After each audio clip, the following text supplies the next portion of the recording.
Have you ever waited years for a finale, only to feel nothing but silence when it ends? That's what Squid Game Season 3 did to me. This isn't just a review. It's a reflection on how one of the most meaningful Korean dramas of our time has been reshaped, and in many ways, diluted. If you haven't finished Season 3 yet, this video will contain spoilers. Watch the show first and come back when you're ready to unpack the mess with me. When Season 3 started, I had hope. The tone felt darker, more serious. The setup had potential. Not because Seong Gi-hun jumped right back into action. He was quiet, almost sidelined at first, but because his presence felt more human this time. A man trying to process what he's lived through. You could feel that heaviness in him. But while he was still finding his footing, other characters carried the emotional weight of the story. Junhee had heart. Myung-gi had raw intensity. And above all, Cho Hyun-ju, the transgender former soldier, completely owned the first 2 episodes for me. Her strength, her backstory, her silence, every moment she was on screen added tension and meaning. She wasn't there for shock. She was there with purpose. She reminded me why I loved this series in the first place. For a moment, I believed this could be a return to form, that the soul of Squid Game might still be alive. But that feeling didn't last.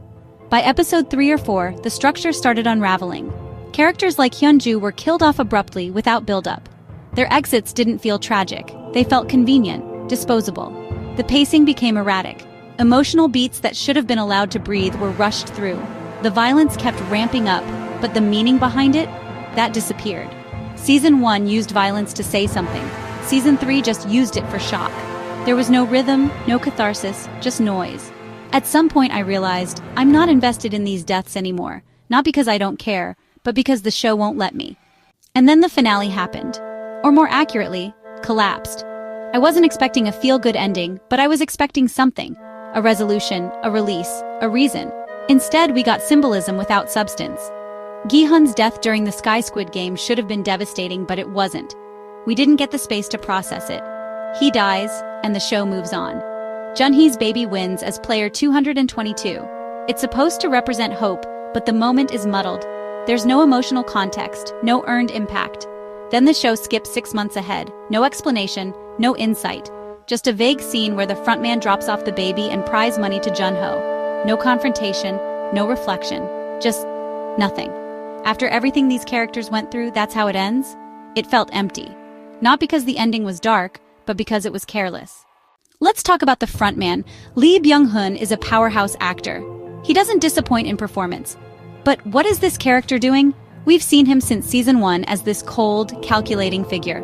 But by Season 3, we should have more. A past, a conflict, something human. Yes, we get a flashback to his time as a winner. Yes, he saves the baby in the end. But these moments feel stitched on. There's no journey, just snapshots. Even that scene where he quietly visits Gi-hun's daughter's home, yes, but completely unresolved. Why was he there? What did it mean? It's like the writers kept hinting at a deeper arc, then pulled back every time. Let's talk about Myung-gi. Im Si-won is a phenomenal actor. Subtle, sharp, emotionally layered. I was excited to see him get more screen time in Season 3 after being underused in Season 2. And technically, he was there. But the writing gave him almost nothing to explore. Myung-gi is written as cruel and methodical. That's fine. But where's the dimension? Where's the crack in the mask? Where's the human underneath? There were so many moments where they could have gone deeper, given us a glimpse of who he was before the games, what drives him, what breaks him. But the show refused to let us in. I'm not saying every villain needs a redemption arc, but when you cast someone with Si-won's emotional range and give him nothing to play with, it's just wasteful. He carried his scenes, but the script didn't carry him. Then there's Junho. I loved his arc in Season 1, the outsider, the moral compass, the one trying to expose the system from within. But now, he's a ghost of his former self. He returns in Season 3 after being presumed dead. Great. But he spends the whole season doing what exactly? He walks around, he looks concerned, he exists, but he doesn't act, he doesn't investigate, he doesn't confront his brother, he doesn't even reflect. And then suddenly the front man hands him a baby and cash. That's his ending. No choice, no voice. It feels like the writers brought him back just to close the loop, without any real intention of telling his story. And that's not just lazy. It's disrespectful to the character and to the audience. Now let's talk about the bigger picture. This isn't just about bad character arcs, it's about what Squid Game has become. Season 1 was bold, unapologetically Korean. It had cultural specificity, class critique, emotional depth. It told a local story that spoke to the world. But now, it feels like it's speaking for the world. And in doing that, it's lost its voice. The pacing has shifted. The emotional beats are gone. It's all flash and no follow-through. And then there's that surprise cameo from an American actress, clearly teasing a spin-off.